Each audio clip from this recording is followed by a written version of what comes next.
Good morning, Bipolar Rollers. Welcome back. Back on the snow removal shift as Alberta's getting dumped on, as always. I wanted to talk today about overthinking. This is a topic near to my heart because it's one thing I've definitely guilty of constantly. If you know me and you know me well, you know overthinking is just, it's a part of me. And it's frustrating because although I'm not asking you guys to distract yourself from thinking, I am telling you that overthinking over anything it's not healthy. We tend to let our mind wander to things that we can and cannot change. The cannot change things is the other edge of the sword here, because the reality is if you're always dwelling on things that you can't change, it'll drive you mad. We have to learn a certain level of acceptance for things that we can't change. And there's a lot of those things in life. Some of them are hard to come to terms with, especially like other people or circumstances beyond your control. Now, if you're spiritual like me, you know that we do have a lot of say in how things turn out. By our thoughts, by our actions, we could actually, and I believe this strongly, make things happen by where we steer our thoughts, where we focus our energy. But there are certain things in life that require a group consciousness to change, a group consciousness to have an impact on. And those things will drive you mad if you're always dwelling on them, and it's a dead end. Let's face it. There are certain things that the more you think about, the more maddening it can become. In fact, I read somewhere that a lot of the world's geniuses had a strong tinge of madness in them. And I think part of that reason is overthinking.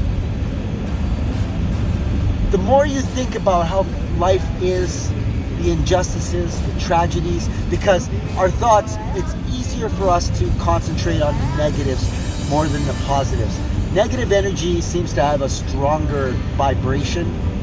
It seems to cling more to things. And it's harder to shake.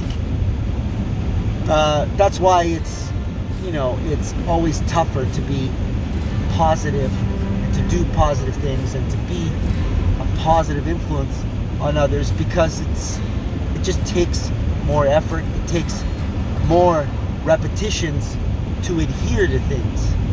Where negativity seems to just be like a sticky oil. It's just it leaves its mark on things and is harder to remove. It's harder to reverse. So we have to try extra hard to focus on the positives, to do positive things, to be a positive impact on things, because it just takes more of it to have the same impact.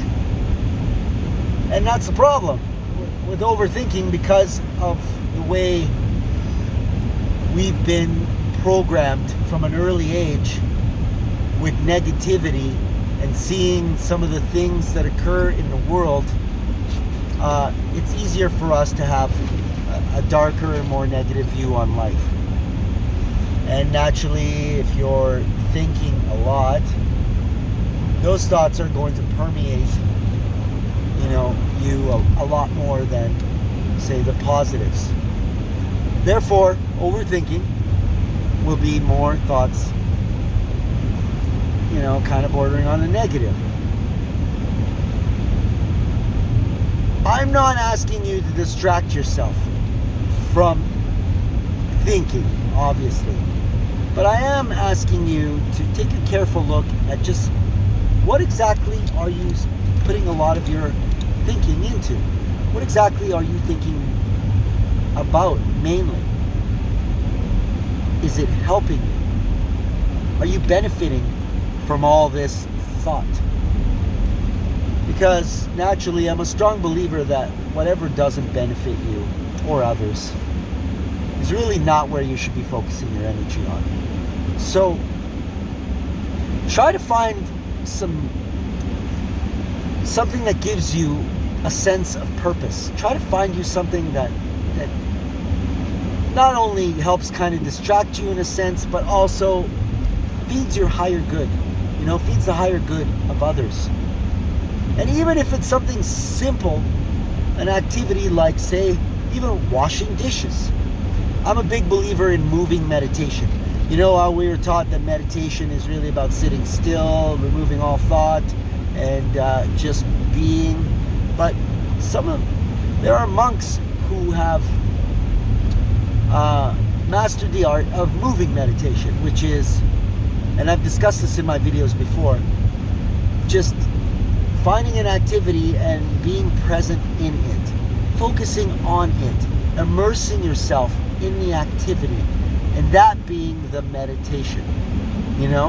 It is a form of meditation when you are fully present in what you are doing and how you are doing it. Like, stop thinking for a little while and just concentrate on what you're doing at that moment.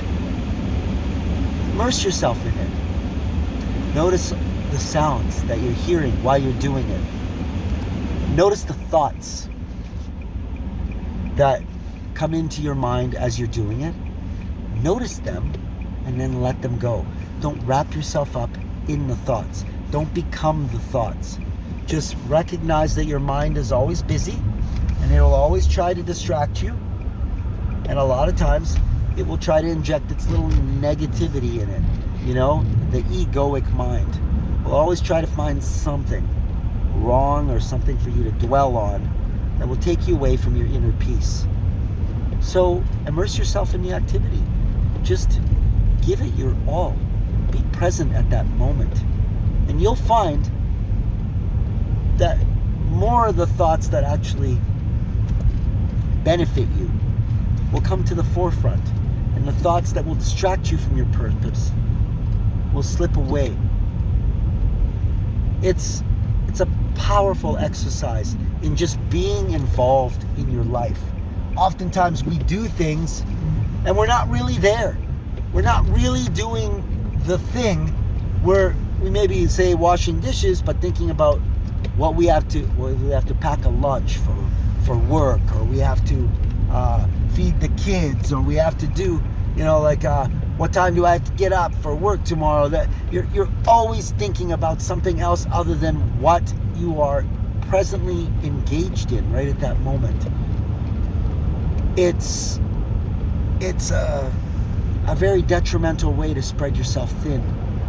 I think it's just more powerful to just be where you are right at that moment.